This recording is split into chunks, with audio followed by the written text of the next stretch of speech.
एक भाई कह रहे हैं कि एलोन मस्क ने तो बहुत बच्चे पैदा कर लिए हैं। जो हमारे एंटी नेटलिज्म जो वीडियोस हैं जहाँ पे हम बता रहे हैं कि हमको बच्चा क्यों नहीं पैदा करना, तो उस पर एक भाई ने कमेंट किया है कि एलोन मस्क ने तो बहुत बच्चे पैदा कर लिए हैं। देखो भाई, यदि एक व्यक्ति किसी एक क्षेत्र के अंदर कुछ बहुत अच्छा काम कर रहा है तो इसका मतलब ये नहीं कि वो दुनिया के जितने भी चीज़ें हैं उन सब के बारे में जानता है, या फिर वो जो कुछ भी कर रहा है वो सब कुछ सही है। जैसे एलोन मस्क की आपने उदाहरण दिया, तो मैं एलोन मस्क सिर्फ एक चीज़ के बारे में जानते हैं, बिजनेस जो काम कर रहे हैं उसके बारे में। इसका मतलब ये नहीं कि दुनिया के हर चीज़ के बारे में जानते हैं या फिर वो जो कुछ भी कर रहे हैं वो सब कुछ सही है। जैसे मान लो मैं एलोन मस्क को लाऊं और उनसे बोलूं कि आप ये क्रिकेट का बल्ला पकड़ो और मुझे तेंदुलकर की तरह खेल करके दिखाओ, तो क्या लगता है कि आपको तेंदुलकर की तरह खेल करके दिखा सकते हैं? या तेंदुलकर की तरह कवर ड्राइव मार सकते हैं? या विराट कोहली की तरह कवर ड्राइव मार सकते हैं? रोहित शर्मा की तरह पुल शॉट मार सकते हैं? या मैं उनके हाथ में गेंद थमा दूं और बोलूं कि आप शोएब अख्तर की तरह तेज गेंदबाजी करके दिखाओ मुझे? या मैं उनके हाथ में माइक दे दूं और कहूं कि आप अरिजीत सिंह की आवाज में मुझे गाना गा के दिखाओ? या मुझे उसेन बोल्ट की तरह तेज दौड़ करके दिखाओ?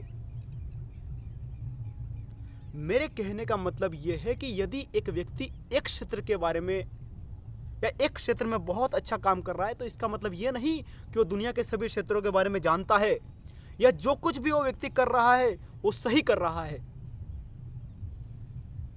तो यदि एलोन मस्क ने बहुत सारे बच्चे पैदा किए हैं तो इसका मतलब यह नहीं कि वो जो कर रहे हैं वो सही है और आप उसका अनुसरण करो आंख पे पट्टी बांधकर।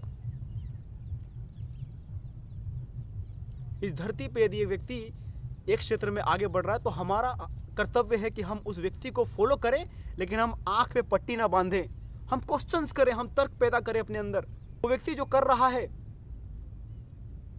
क्या वो चीज़ हमको भी करना चाहिए? क्या वो चीज़ हमारे लिए उचित है, सही है, आवश्यक है, या वो नैतिक है?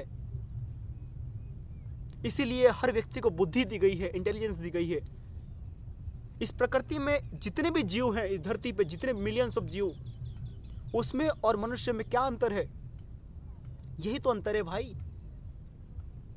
मनुष्य में माइंड है, इंटेलिजेंस नहीं है, उसमें बुद्धि नहीं है, उसमें दिमाग है। एक शेर को पता है कि शिकार कैसे करना है, लेकिन उसमें बुद्धि नहीं है, उसमें दया नहीं है, उसमें भाव नहीं है।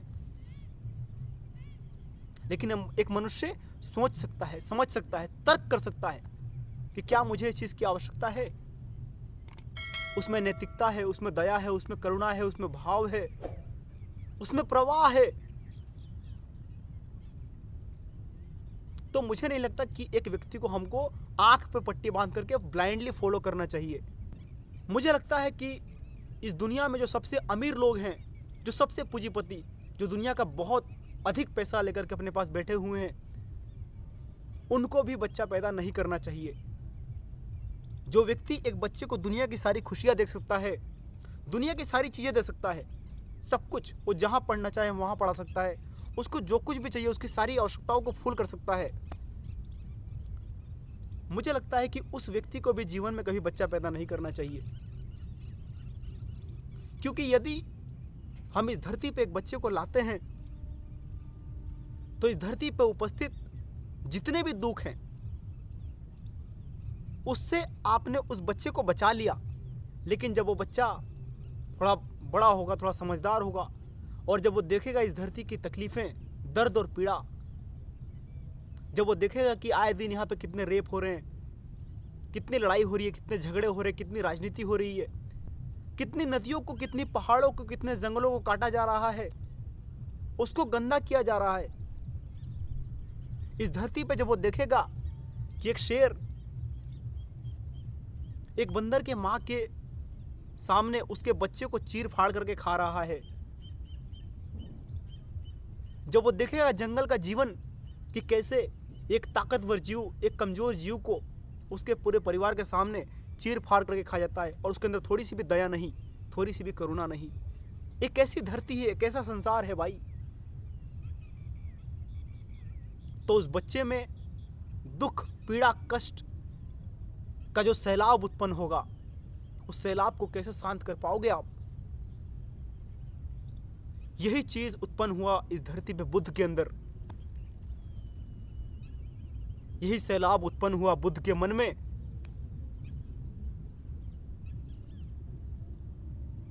और इसी कारण उन्होंने अपना पूरा साम्राज्य, अपना पूरा राजपाट छोड़ दिया और एक सामान्य व्यक्ति की तरह सत्य की खोज में निकल पड़े।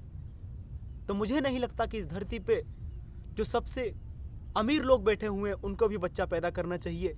अगर वो थोड़े से भी नैतिक हैं, उनमें नैतिकता है, उनमें करुणा है, उनमें दया है, उनमें भाव है, उनमें प्रवाह है, तो उनको एक बच्चे को जन्म देने से पहले अवश्य सोचना चाहिए कि क्या करेंगे इस दुख भरे संसार में लाकर के एक बच्चे को, जहां पे हर तरफ हिंसा ही हिंसा है, अक्रांता ही अक्रांता है, अशांति ही अशांति।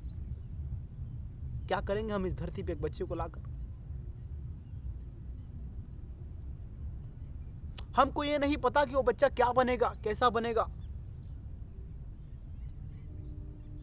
हमको ये नहीं पता कि उस बच्चे को कितनी तकलीफें आएगी, कितना दर्द होगा, कितना पीड़ा होगा, कौन सी बीमारी उस बच्चे को लगेगी।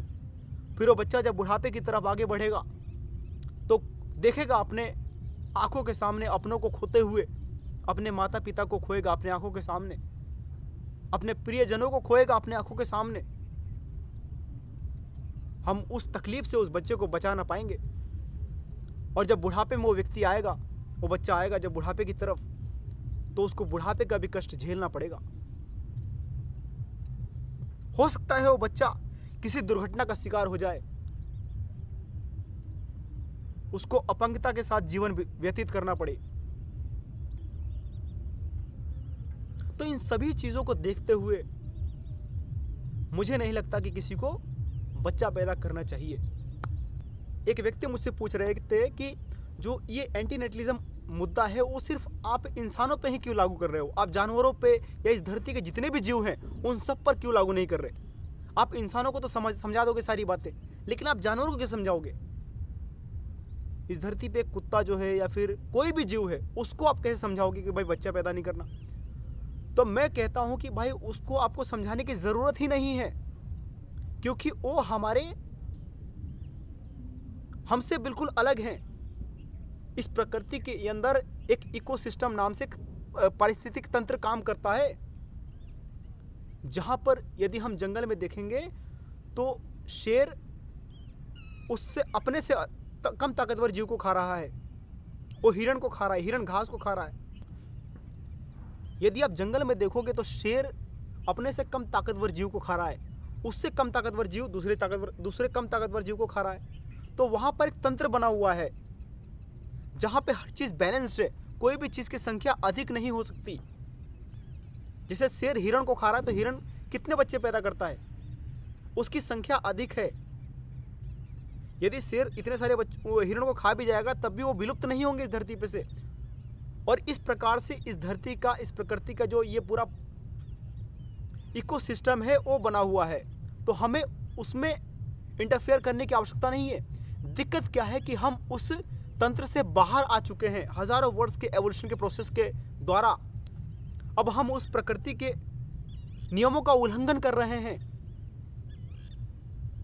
आप खुद सोच करके विचार करके देखो कि इस धरती पे इंसानों की संख्या 8 अरब के आसपास हो चुकी है, और इस धरती पे जितने भी जीव हैं उसमें से 70% जीव इस धरती पे से पूरी तरीके से विलुप्त हो चुके हैं। किसकी वजह से? हमारी वजह से। तो आपको एंटीनेटलिज्म जो ये मुद्दा है उसके उन जानवरों के ऊपर लागू करना चाहिए कि अपने आप के ऊपर लागू करना चाहिए? ये पूरा मुद्दा हमें लगता है कि मनुष्य के ऊपर लागू किया जाना चाहिए। जानवरों को तो इसमें कोई रोल ही नहीं है भाई। क्या जानवर इस धरती के नदियों को, तालाबों को, पहाड़ों को, पत्थरों को गंदा कर रहे हैं, खराब कर रहे हैं? क्या वो इस धरती पे अपने फायदे के लिए बहुत सारी फैक्ट्रीज के द्वारा जो है बहुत अधिक मात्रा में ऊर्जा, जहरीले गैसें उत्पन्न कर रहे हैं? इस धरती की जितनी भी तकलीफें हैं वो किसने पैदा की है? वो मनुष्यों ने पैदा की है अपने फ़ायदे के लिए, अपने स्वार्थ के लिए। वो सारे पेड़ काटे जा रहा है, काटे जा रहा है, काटे जा रहा है। उसको नगर बसाना है, उसको शहर बसाना है, उसको विकसित शहर का निर्माण करना है। तो उसने जानवरों के सारे जंगल काट दिए, इस धरती को तबाह करने में लगा पड़ा है। और आप कहते हो कि जानवरों पे चीज़ लागू किया जाना चाहिए।